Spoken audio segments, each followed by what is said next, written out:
Hey everyone, and welcome back to another Secret Sunday session. Today I'm joined by Ryann Nicole, who is a nutritionist and therapist in the eating disorder space. And we are so grateful to have Ryann on here today, especially with all the work that we do at The Secret Burden in supporting people with eating disorders. So thank you, Ryann, for joining us. Welcome. Thank you so much for having me. I was just telling Ashley, I just had a baby for those of you that don't know. So this is my first official podcast coming Ooh. back. So a little rusty, bear with me. And also, if you hear a baby in the background midway through that, that's Charlotte. She's just saying, hey. I love that. I love that we're the first one back to welcome you in this new venture that you're on. Yeah. And as I mentioned, so today we are going to be talking a lot about Ryan's story as well as the space that she's currently working in and some helpful tips to help people that may be experiencing binge eating disorder, bulimia, and some of the eating disorders that can find us sometimes struggling with how we see ourselves and how we have our relationships with food. Now, I will mention as well, there will be a trigger warning with this podcast. So if you find that you are triggered by any content, please reach out to your support networks and know that I know here in Australia as well, we have many resources that can really support you in your journey, whether that be us here at The Secret Burden, reaching out to Ryann, as well as we have resources like the Butterfly Foundation, Inside Out Institute, the Black Dog Institute, Beyond Blue, Kids Helpline, and Lifeline. So note there are people out there that will support you if you are all are triggered.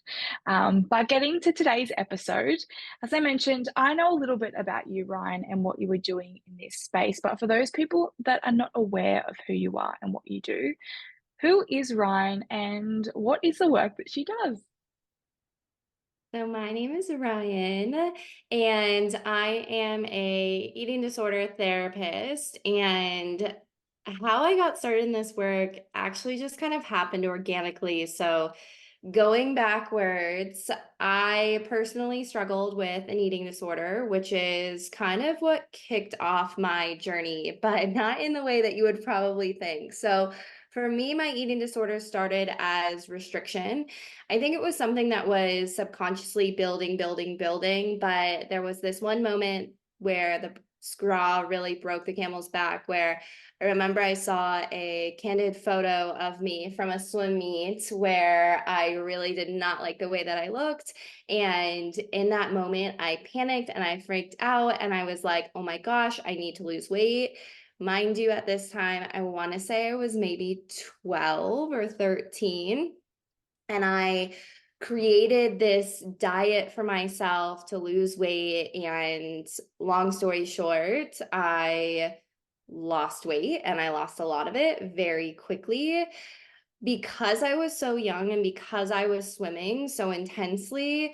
I dropped a lot of weight really quick, where it started to affect my body, where I lost my period right away and my hair was falling out and cold all the time. And there was an instance where I was on a vacation with my family, and I remember my dad pulling me aside and saying, Ryan, we are so worried about you. If you do not start eating, we're going to take you to the hospital. And I freaked out and I was like, no, but I'm fine. I'm fine. I don't have a problem. I'm fine. I'm going to show them that I'm fine.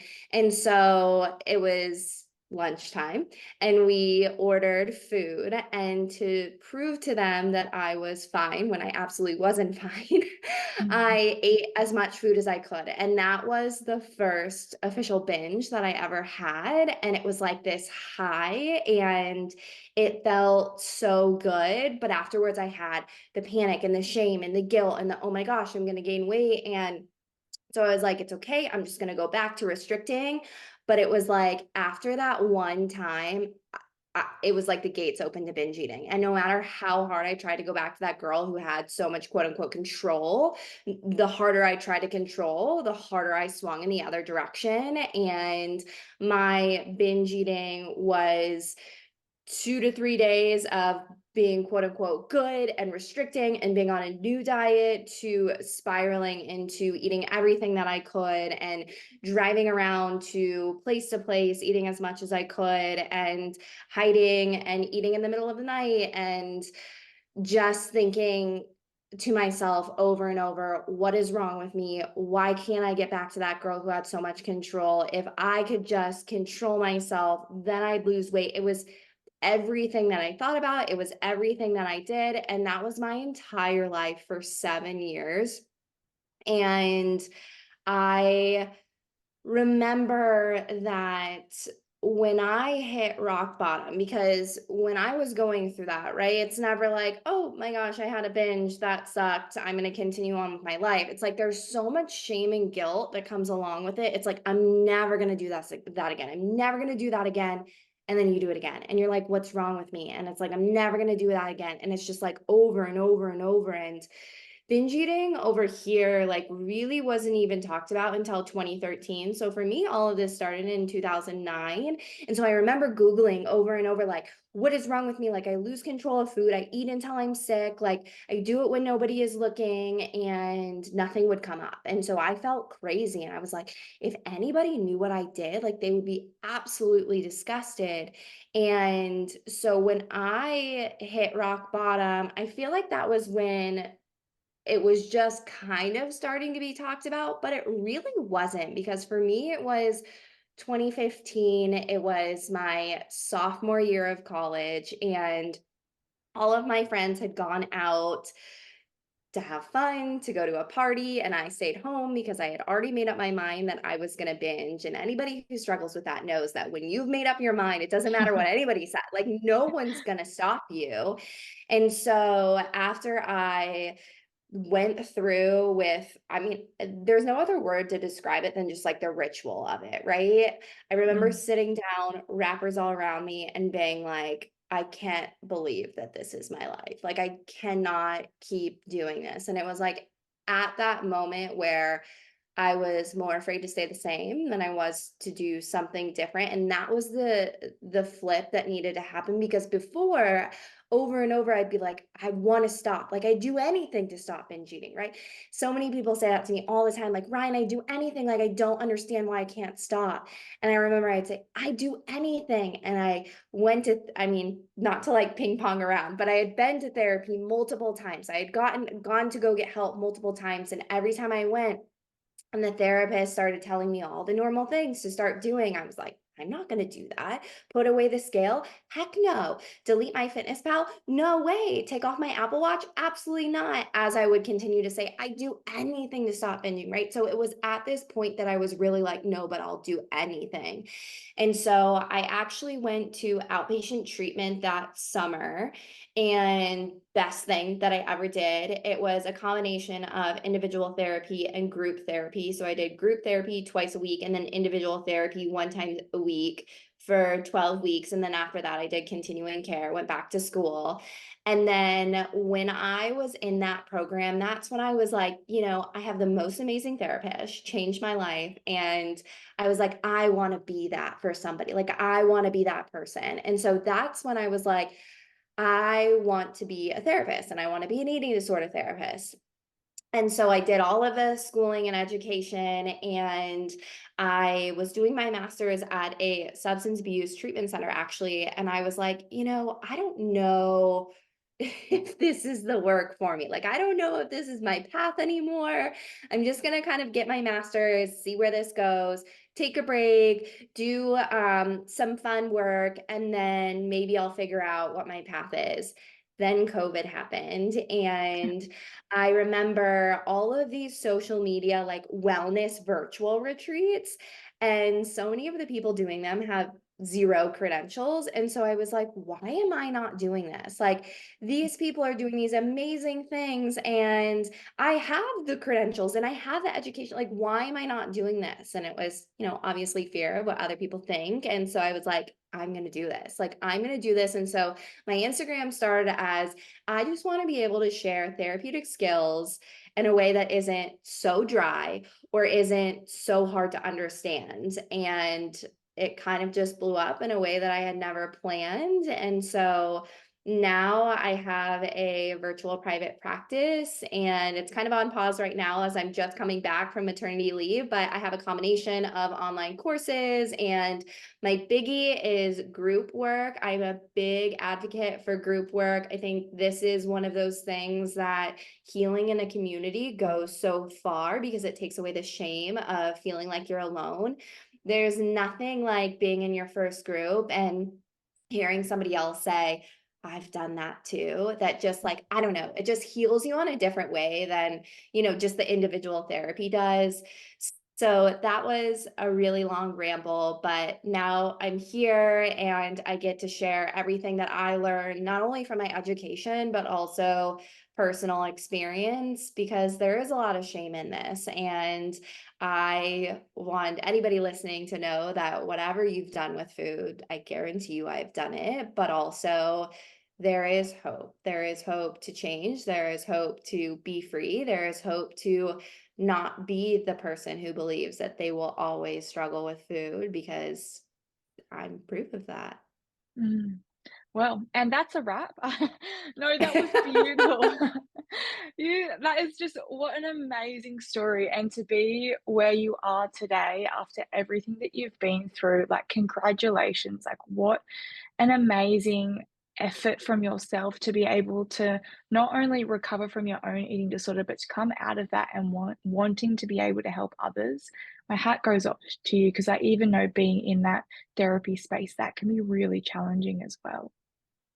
It is. It is. Sometimes I think, you know, it's tough to like always be talking about food body when that was my life for so long. But I do know that it just hits different when you, or at least for me, like when I had a therapist that also had been in recovery, like it just, I don't know, it made me feel a lot more comfortable. And so it was kind of just this opening where it's like, I don't know, I really feel like everything that happened with my eating disorder is something that happened for me rather than to me. And I think that this was it. And I don't know if this is going to be forever. And I don't know if this is going to be long term, to be completely transparent. I feel like I'm having this like identity crisis as I just had a baby and now I'm a mom. And like that's like a whole new era of my life now. But I think that that's the beautiful part of life, right? Like it's always changing and nothing is ever constant. No, nothing's ever permanent. I think that's the thing that Yeah. when you come to accept that, you're like, oh, well, let's just ride the wave. Right, right. Now, I want to dive a little bit into your story because obviously it did take up such a big part of your life. And you did mention that you started off with restriction and then it went into binge. Um, with that, did you find the difference in feeling between, say, like an restrictive eating disorder to a binge eating disorder? Because you did mention that when you started to binge, you got that feeling of, oh my gosh, like overwhelmed, like feeling good, and then the guilt tripped in. I think for people that don't understand eating disorders, can you explain a little bit the difference in feeling? Was restrictive, did it give you a different sense of feeling compared to binge eating disorder? In a way, yes, because with restriction, there's like this superiority of like, I have so much control and nobody can make me eat. And I have this power. Like it's all mental. It wouldn't be a mental disorder if it wasn't in the mind, right? And I think that that's the biggest misconception around eating disorders is people think that it's about the food. And if it was about the food, then it wouldn't be go to therapy. It wouldn't be let's talk through this. It wouldn't be let's work on your thoughts, right? And so in the beginning with the restrictive piece, and I know a lot of my clients feel the same, it's like a high in the sense of I have so much power by choosing not to eat. Whereas The binges were more of a high of like, this is making me numb and this is turning off, but there's a lot more shame and guilt around it. And I also think that there's a big misconception around binge eating that it's just loving food or if it's just loving eating a lot. And I always say, I never tasted the food. It wasn't about tasting the food. It was never like, oh, I'm going to go get this like really enjoyable meal. I mean, it was like shoving raw English muffins in my mouth or like cold pasta in the middle of the night or like, just like raw, like just like plain dry cereal, like whatever you could get your hands on. And it was never like tasting like, this is so good. And I mean, not to digress, but I think that something I also hear a lot from individuals that I also struggled with as well is believing when I struggled with binge eating that nothing would ever bring me the same pleasure that food would bring me. And so there was a lot of fear in healing because I was like, if this gets taken away, like that's my main source of pleasure. Like, what am I going to do? And it took me a long time to realize when I binge, it was never sitting with the food, it was never tasting the food, it was never enjoying the food. It was a very mindless turn off experience. And that's not pleasure. That is numbing. And so no reason, like no wonder why things like going for a walk or having coffee with a girlfriend or reading a fun book or taking a breath never gave me the same sensation that food gave me because those things weren't numbing. And so I think to kind of like circle back to your question, it's such a mental thing and it goes so much into control, whether it's control over I'm choosing not to eat in the restrictive piece or the control of I am still trying to control my food in fear of this binge. It's still a control piece. Mm. And I think it's interesting you mentioned that control because I know a lot of people in this space that I have been able to mentor, and even in my own journey, that once you've gone through, say, restriction, and then you sort of go into binge eating disorder, there's another guilt attached to that because then you go, well, I no longer can restrict. And with that, I had so much control, I had so much discipline, and you almost become that was such a determined person. Now I've let go. Now I'm loose. Now I have no control. When once again, underneath all of that, there is still that need to feel in control or relief of what you feel like you cannot control in your surroundings. 100%. And then you're white knuckling it all day long because you're just trying to get yourself through the day. And the more that you try to avoid the food, the more you think about the food, the more you want the food. And the spiral continues, continues, continues. And when you're in it, it's so hard to see that you're literally doing the same thing over and over and over, right? Like when I would tell myself, I'm never going to do that again. And I would repeat the same follow-up behaviors post-binge by pushing off the next time I ate as long as possible, by working out an obscene amount, by, taking diet pills or whatever the case may be over and over and over. So it's like, how could I not repeat the same behaviors when I'm doing the same methods to try and counter? I mean, it's the insanity, right? Absolutely. And when we look at it as a coping mechanism, it's no different, say, to someone that abuses alcohol or abuses drugs in order to numb the pain. It's just that I personally feel that in this space, it is so stereotyped and there is so much shame attached to it. No one talks about it. It's not Well, and the normalized. tough There's no thing that group. too is yeah, and the tough thing too, you gotta eat. You gotta eat. So, like alcohol or drug, you can't just take it away. You just can't take it away. And I think there is this sense of relief or I think hopefulness when someone finds something like I don't know if you have this over there but like Overeaters Anonymous or Food Addicts Anonymous where they take the approach of abstinence and it's like okay that's my answer, I'm addicted to food and this is going to solve all of my problems. And then you start trying to do that and you realize, wait a minute, the same thing is happening, the same thing is happening. And then there's even more shame. Like, I can't even do this. What is wrong with me? Instead of taking a step back and being like, you know what? Maybe that's not the best approach for me. Maybe I just need to learn how to be okay around these foods. Think about these foods differently. Maybe heal what is causing me to go to the foods like this instead of just stripping them away. Because in that element, it's not the same as alcohol and drugs because, again, you have to eat.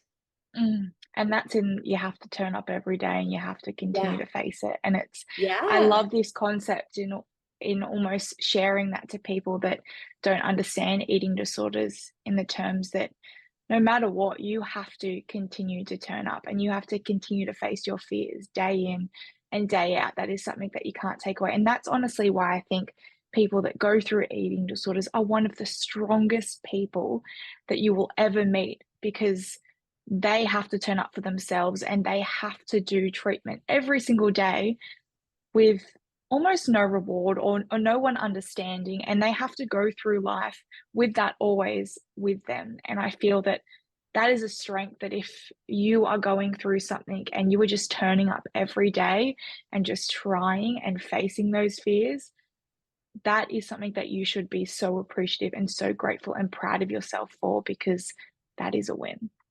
Oh, 100%. And it's also really scary because you don't know what's going to happen on the other side. And something that I tell my clients that I wish somebody told me maybe would have saved me a few years, maybe not hindsight 2020, right? But I have never met one person that has fully gone through healing their relationship with food or gone through recovery that has said, no, this is a worse way to live. I have never met one person like that. And I think when you're starting this and it's so scary, it's helpful to hear that because you're like, what's going to happen to my body? What's going to happen to my life? What's going to happen to my emotions when I let go of all of this? And it can be so reassuring to hear that there are people that have been through recovery and all of those people, if you have someone that doesn't feel this way, send them my way because I would love to talk to them. But I have never met someone that has truly gone through it and has said, nope, this is a worse way to live because it's not. It's not. But we can't see that until we're there. Absolutely. And I always tell people as well when you're in that mindset, what do you have to lose? You're at the Yes. stage where honestly you're already suffering. If you're scared of, oh, it's going to be worse, isn't it already worse? Isn't it already bad? Don't you already go through that cycle and hate it day in and day out? So you just try or just give it a go or experiment. I feel like my whole recovery was like, got nothing to lose. I'm just going to give it a go. Everybody keeps telling me life is better on the other side. I'll give it like 6 months. I'll just see how it is. And then once I got to say that 6 months, it ended up being, 6, 7 years later. But I just kept getting that sensation of it is better. Let's just go a little bit further. And I feel if Yeah. you're curious and if you're open to it, you will really start to embrace and love who you find along the way of recovery.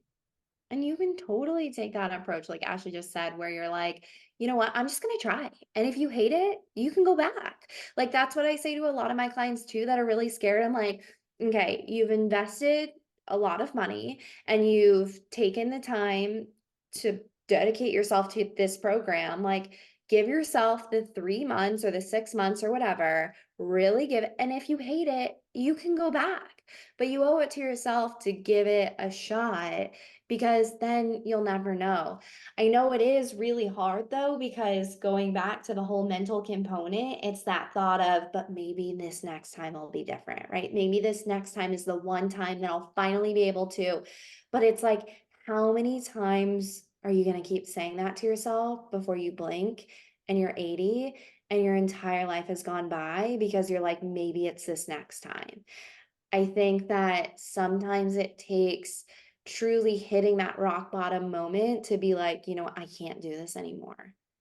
Mm. To to really get rid of that thought because that is the thought. That is the ultimate thought that keeps sucking that sucked me in and anyone listening, like I'm sure that's the thought that keeps sucking you in because it's like, why would you keep going back? And that's because diet culture does such a good job at selling that to you. If you just tried it, this is going to be it, right? And so that's why I love having these conversations. So maybe we can just open up your perspective to just wondering because I know I'm not here to tell you what to do, but if I can get you to see, okay, maybe I'll try. then I've done my job. Yeah, absolutely. Couldn't agree more with that. It's, as I said, that little bit of curiosity. But I think with that as well, we talk about binge eating disorder or bulimia or whatever eating disorder someone is experiencing as almost the symptoms and what occurs and the behaviors that happen. But there is that root cause that can cause a lot of people to go to these behaviors in order to cope. In your experience, we know there are so many factors that can contribute to someone, but what are you finding are common things that lead people to want to turn to eating disorder behaviors? Ooh, I usually feel like it's three main things. First, it starts as I just want to be healthy and it Mm, goes too far. It starts as something in my life feels out of control, and this is something that I can control, or there is a trauma that you've experienced that is so emotionally painful that you don't know how to handle that this distracts you from. There's obviously so many elements, but I feel like typically those are the main three that I see. mm. And with them, it's quite interesting because I think so often people think you have to have gone through something in order to have an eating disorder, like there has to be a trauma there somewhere. But sometimes it's just that need and that want to be validated or to be loved or to feel enough to not just yourself, but to someone. And the eating disorder is almost that comfort mechanism to be like, I've got you, I hear you, I can give you that feeling that you need. Just lean in and tap into me, and I'll give you all the feelings that you feel like you're missing. Oh, for sure. That's why I definitely like to throw in there that it just started as I want to be healthy and then went too far because you start doing these innocent things and then you get positive reinforcement from others, or you experience the highs of the power that you feel from restricting, or the high from the binge, or just the I really think it's the comments that really just like from someone that doesn't have anything super traumatic, that it started as just like a simple, I want to get healthy, body change, started getting all of this positive reinforcement. I mean, we're human beings, right? Like positive reinforcement feels good, validation feels good. Like we can't deny that. And then there's this fear that comes in where it's like, okay, this is getting me the attention and the validation and the praise, and I really like this. I don't want it to stop.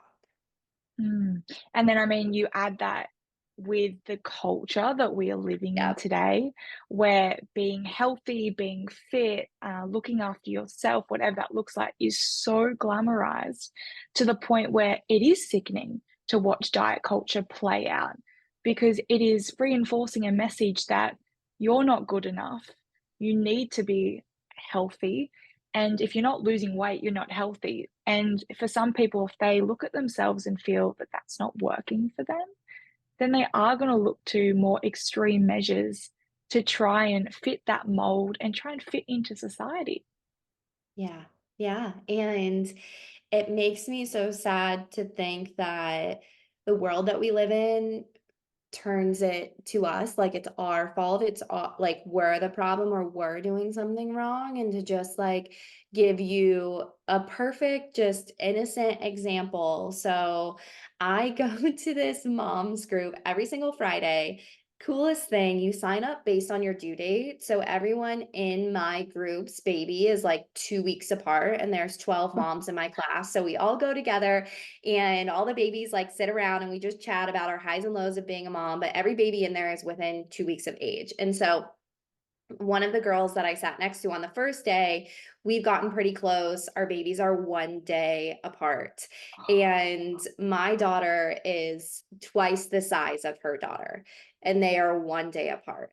And we would never look at them and be like, my daughter doesn't have willpower or control or something's wrong with her. We're like, her body is just bigger than the other person's body. So why do we do that when people grow up, right? And I think that that's one of those things where we take a step back and it's like, huh, yeah, like I wouldn't say that in that situation. So why am I saying that to me in this situation?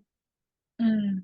Yeah, absolutely. I mean, hindsight and that perspective is so great, but so often we're not Right. using it, unfortunately. But I mean, so eating disorders, we look at them and they're very, as we mentioned, very stereotypical and something that people don't understand and can have so many factors that can contribute to why one may let in one into their life. Looking back on your journey, do you remember, if you don't mind me asking, uh, why you started looking to an eating disorder in order to cope? Ooh, I've never been asked that before. Gotta go a little deep now. It is.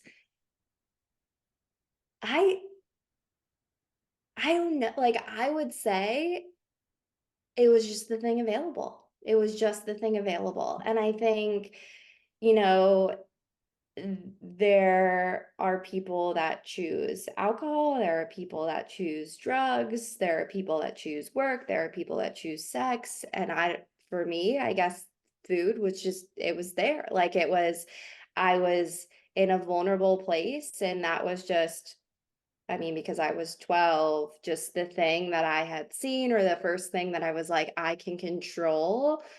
And I would say that that was just the one that fell into my lap. Mm.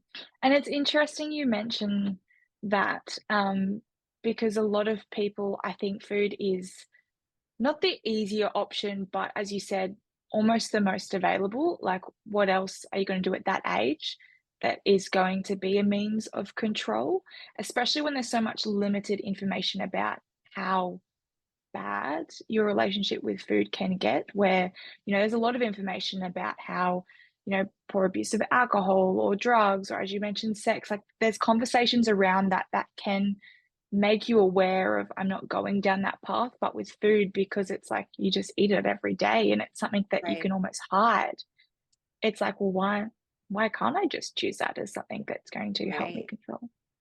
And because, I mean, obviously people talk about it in a diet culture way, like I'm so bad for eating that, or I'm not going to eat that, or I'm on a diet, or whatever the case may be. People very rarely talk about when they're struggling or the thoughts that they're having about food. And that's also why I think community is so important when you're healing from this, because you feel like you're the only person that thinks this way. And you feel like you're the only person doing this with food. And you feel like you're the only person in the world that struggles with this. And you're not. Mm, And when you realize that you're not, it makes it less of a what is wrong with me and more of a what is going on? Like, what is the deeper root that is causing me to turn to this? And not because I'm broken or not because there's, yeah, something wrong with me, but because this is what I learned works in a time in my life that I didn't have any other skills. mm. Was there a point in your recovery when you really realized that you weren't alone? I don't think until I went to treatment and I went to group that I did. Like I was like, "Oh my god," because because when I was going through this, it was kind of like I don't know if you remember this, but like the Tumblr, like Thinspo, like Anna Page, like all of that, where Mm, people talked about that, but nobody mm, talked about this other side. And so I was like, I know people struggle with that, and I would say I wish that was me. I wish I had that. I wish I had that much control. They're so lucky. What mm, is wrong with me? And so I didn't think that anybody else did the binge eating behaviors that I had. I only thought that eating disorders looked like that. So I never considered myself even having an eating disorder. And it wasn't until I was looking for help and more so kind of just like, I don't know what to do. I just know that I need help because I can't keep living like this. That I found a treatment program that did specialize in emotional eating and binge eating. And that was the first time that I ever really heard about it. And then I went to group and there were other people there. And that was the first time that I ever heard people say, I do this too. mm. Wow. And as we mentioned, how powerful to sit there and to hear that as well. Yeah. And then, so your recovery, obviously, would you say started from that moment that you went and saw therapy? Yeah. I definitely so I think that there's this like idea that I hit that rock bottom, right? Which I talk about, and then I went to treatment and was like, bam, everything was so easy. I had been to therapy twice before going to therapy that third time. I had done programs before, wasn't ready, wasn't willing to do the work. So I would say that it wasn't until that final time in treatment that I started recovery, even though I had gone before, because I didn't do anything and I wasn't open, I wasn't ready. So at that point, I would say I just kind of went to therapy, was going through the motions, but I didn't officially start recovery until 2015. Wow. And how long do you think it took till you got to a stage where you no longer turned to binge eating to cope? For me, because I was so ready, it happened pretty quickly in the sense that, like, I think, I had some urges in the beginning of treatment, but I mean, I fall, and this was a way I would say my type A personality just flipped in the sense that I was like, I'm going to do everything that this treatment center says perfectly, and I'm going to do it 100%. Whatever they say, I'm going to follow. So I would say that because I was so willing to do everything that they said, that everything kind of just chilled out pretty soon. But I definitely still had the thoughts about food and the body thoughts, and those lingered I want us for a while. They lingered for a while where I was still kind of thinking, I don't like this about my body, or still thinking, I shouldn't have that, or I really should eat this instead.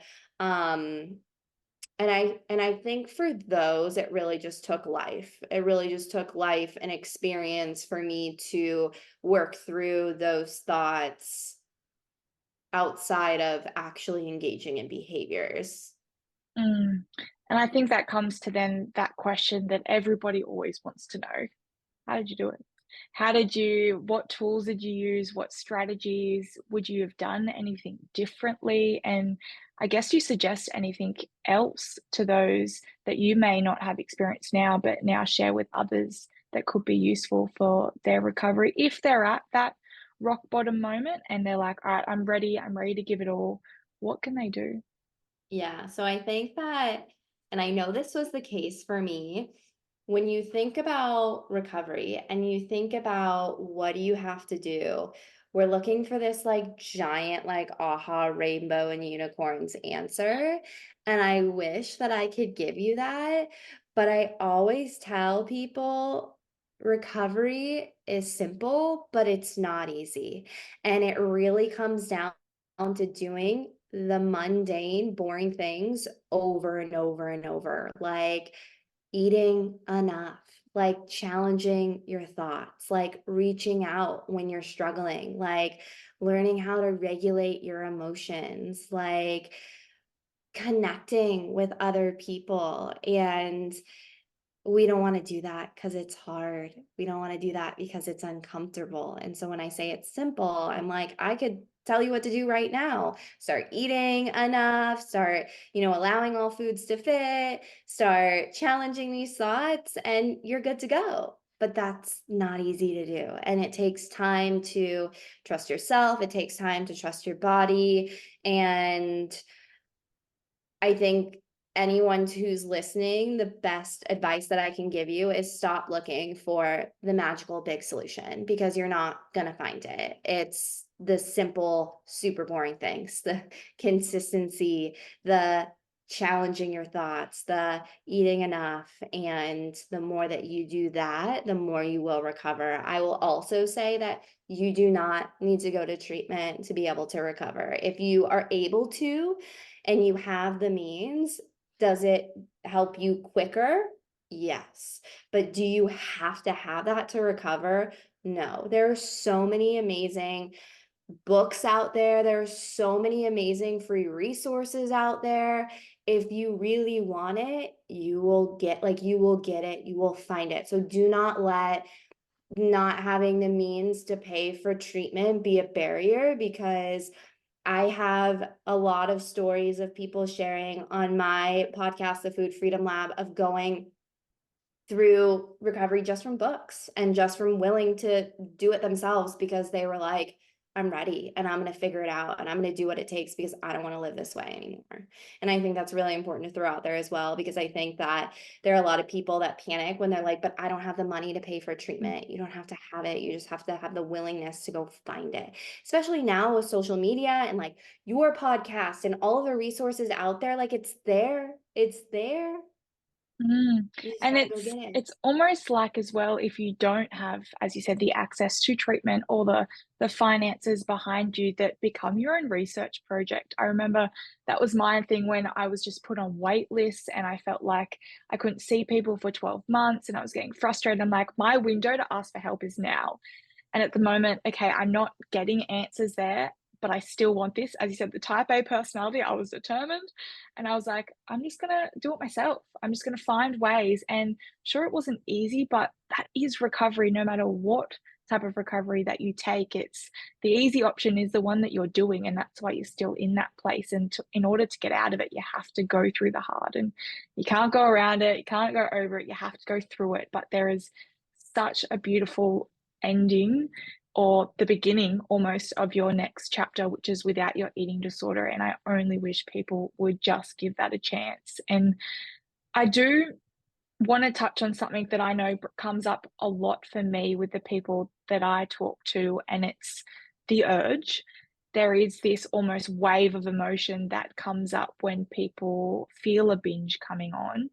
And whether it's they quickly run home or it's in the middle of the night or it's the back of the kitchen, it's this intense feeling of emotion that rushes to them that I have to get rid of this now. And in order to Mhm. do that, food is my way. And as you said, it's not about the taste, it's not about anything else, rather than I just have to get rid of this intense urge.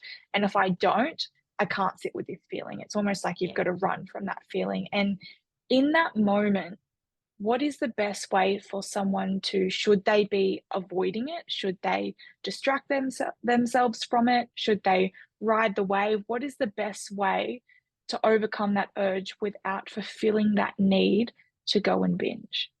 Yeah. So this is going to sound very counterintuitive, but I would say focus less on what do I do when I have the urge and more on why is the urge happening in the first place? Because you can go on as many walks as you want and you can call as many friends and you can take as many breaths, but that takes a lot of energy. And you know, when you have that urge, that maybe might happen like once every 10 that you have the energy to resist to white knuckle it, but 9 out of 10 times you won't. And I don't want you to live your life just fighting through urges. Urges only come, as you said earlier, as a symptom of the deeper problem. So, something that I say over and over is that I am recovered from binge eating, but I'm not immune. And what I mean by that is if I broke my arm, for example, I can get it in a cast, I can give it time to rest, and it can heal. But just because it healed doesn't mean that I can't break it again. And the same thing happens with binge eating. And I like to use that arm analogy because it's like, I want you to think of the urges as the pain that's probably shooting up your arm when you have it broken. When your arm heals, you're not going to feel that pain anymore. Likewise, when you heal your relationship with food, those urges go away.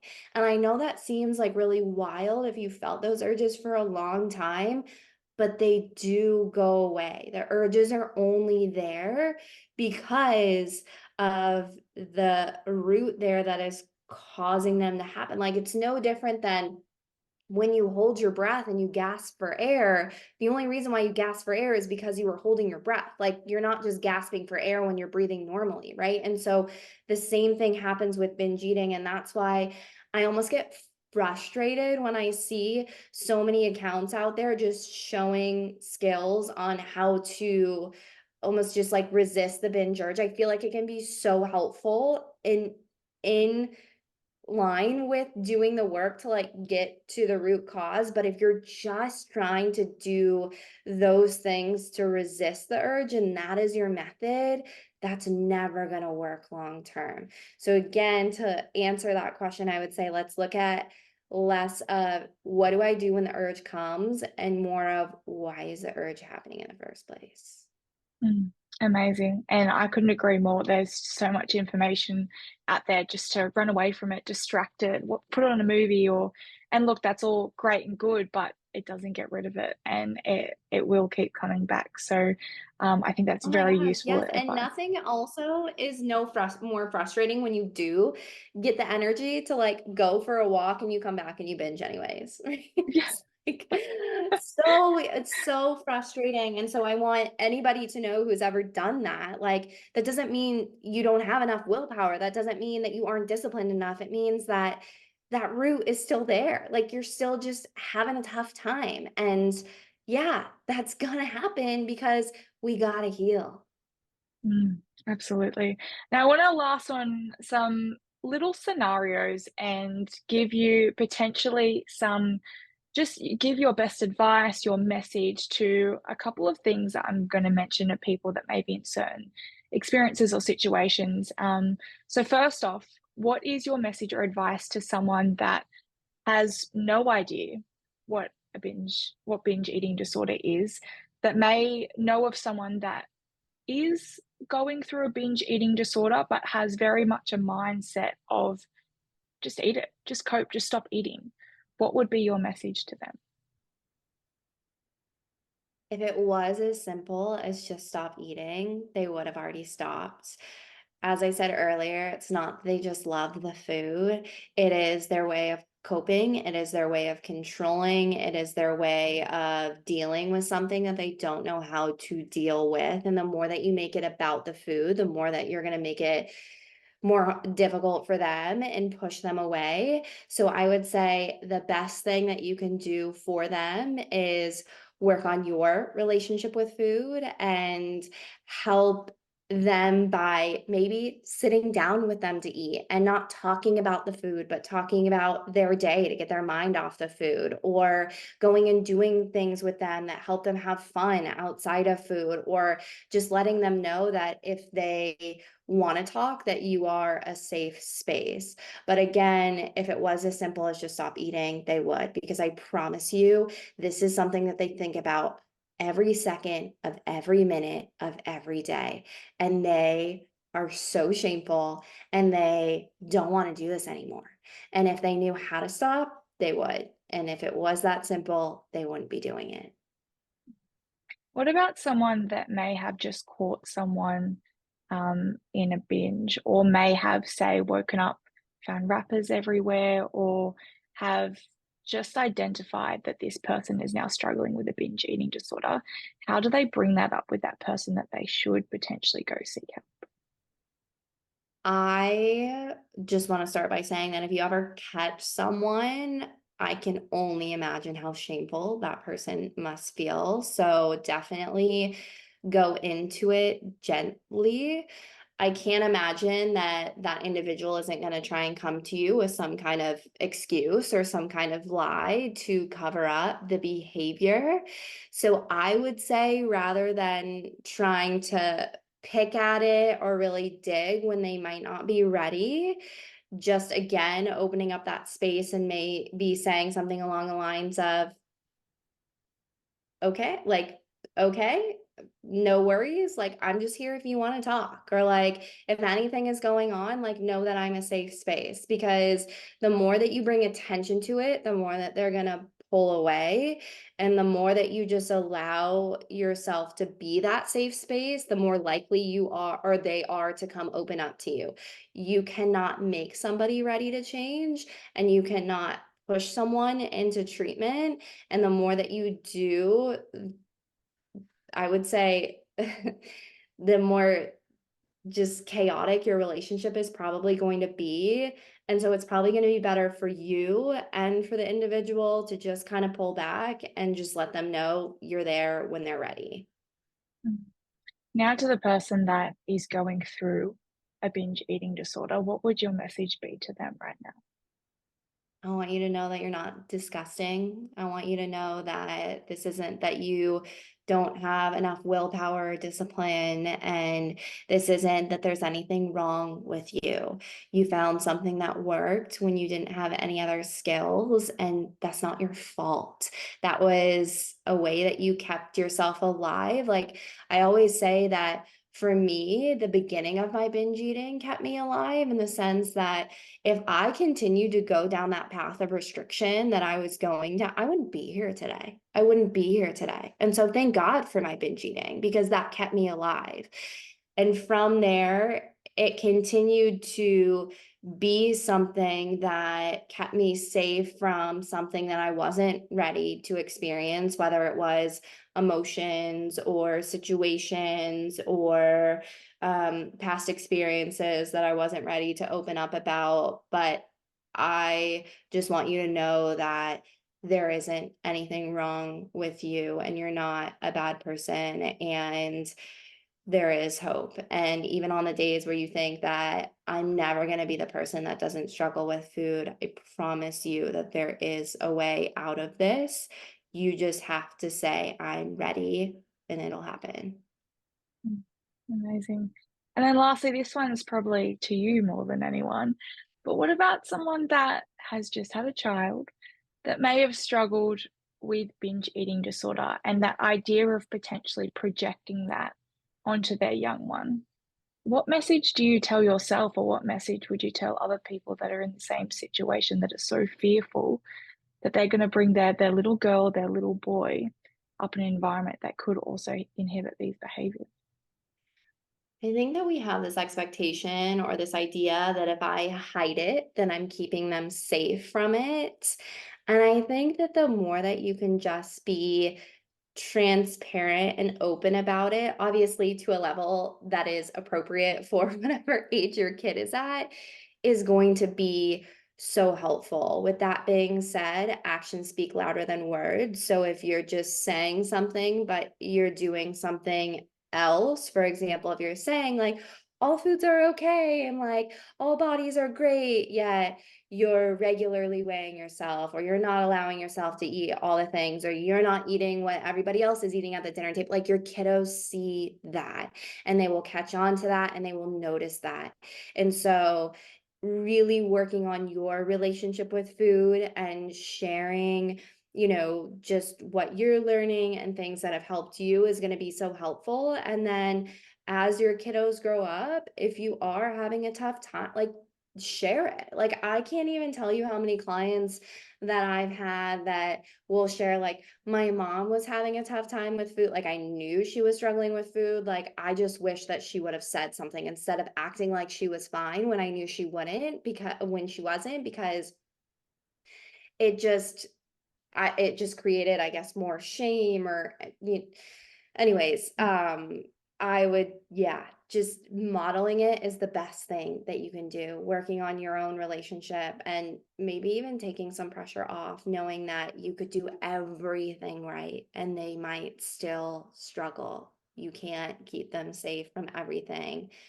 So give yourself some grace with that and Are you make sure you're scared of taking that care of being a new you. mum as well? Like this being your first time, are you scared that you're not going to be able to shelter Charlotte from everything? Yes, especially with social media now. I mean, that's so scary. I can't even imagine what it's going to be like when she gets to that age. Like, my husband and I will talk about what are we going to do? Like, what is the phone situation going to be like? And how are we going to manage that? I have no idea. I can't imagine growing up as a girl in this world today. I always say, thank God my fitness pal wasn't a thing when I started because I'm sure that would have took me a whole other level. It is really scary. I think for me, the thing that helps calm me down is being like, if I can just equip her with enough skills, then hopefully that can help, rather than just trying to like shelter. And what I mean by that is like when you are struggling with things out of your control, how do you handle that? When you are struggling with tough emotions, how do you handle those tough emotions? Like those kinds of things, and talking about that I think will help, but she's her own person. And so I think I've learned very, very quickly that being a new mom, there's a lot that I don't have control over, and that's really freaking hard, and you learn that really quick. But it's just one day at a time. Oh, that's all of us every single day, just one foot in front of the other, and you just got to keep going, keep turning up. But thank you so much for joining us today on the podcast and sharing your amazing story, trusting in me as well to share your story with our platform and our community. So thank you so much and congratulations on your amazing journey and to now being a new mom, which is phenomenal and exciting and scary and ah. It's so surreal. Like, I still am like, "I can't believe I'm a mom." I feel too young to be a mom. It's not until, like, you appreciate it and then there'll be, like, a moment and you're like, "Oh god." Yeah, yeah, totally, but it's an amazing journey, and it's this new part of my journey, and, I think it is beautiful to look at how things ebb and flow and grow, and you grow with it, and it's never perfect, right? And I want anybody else who's listening to this to know that there's never like this point on a line where it's like, I'm done. There have been many times throughout being pregnant that I struggled with food and body. Thank God I have the skills to like notice it and bring it back really quick. But I had thoughts and I had tough days. And I think that that's really important for you guys to hear because I think that if you see all of these people that are in recovery and they just like social media is put on this highlight that everything is always fine, it can feel like, oh my gosh, like what is wrong with me because I'll do well and then I won't. And that's not the sign of recovery. The sign of recovery is how fast you get back when you notice yourself having those thoughts. How fast you reach out when you're having tough days. How fast you bring it back when you're having a really hard time. So, um, yeah, that was just one other Just a thing I little wanted to throw add-on. out there. Yeah. I love that, that's amazing, and with everything that you have provided, where can people find you if they wanna follow you and follow your journey and everything that you're currently doing? I am it's Ryann Nicole everywhere, and my name Ryan has 2 N's in it. So it's ITSRYANNNICOLE on everything. So that's where I am and would love to connect with you and chat more with you. And yeah, thank you so much for having me. No, thank you. And thank you so much, everyone, as well out there for joining in for another podcast episode. I'm so grateful to have Ryan join us all the way from America. This is the privilege, I think, of online technology in the Truly. 21st century. We can hate on it all we like, but we're also able to connect with wonderful people from across the world. So thank you, Ryan, and thank you, everyone else out there. We will catch you all very soon.